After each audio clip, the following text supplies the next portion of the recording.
Many may argue that it is the fear of the state that kept the people inside.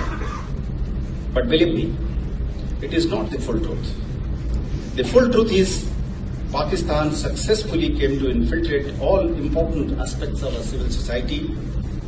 Thanks to the regional so-called mainstream politics in the valley, there is overwhelming evidence to show that many had honed the art of running with the hare and hunting with the hound to a near science that left both the common men and the security men bewildered, frightened and confused.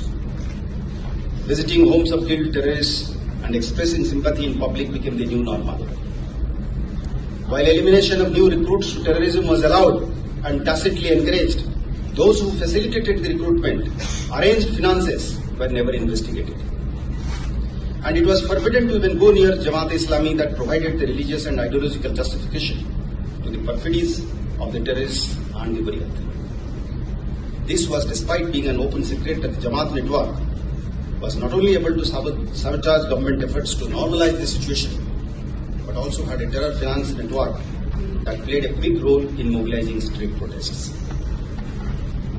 It was blasphemous to even think of countering these, who vilified everything about the Indian state and its armed forces as part of a deliberate and systematic creation and propagation of false narratives based on half-truths, out of context presentation of facts, malicious selective muting, and amplification and outright falsehoods.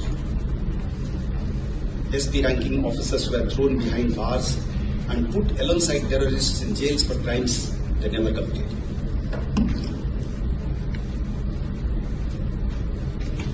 Death by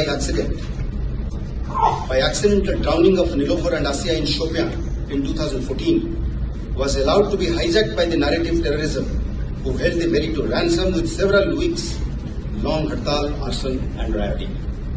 A very deep and detailed investigation by CBI, backed by forensics of the All India Institute of Medical Sciences, proved it beyond any shade of doubt that it was outright falsehood. The things had come to such a pass that the so-called mainstream party had started cultivating leaders of terrorist networks through intermediaries and sometimes directly to further their electoral prospects.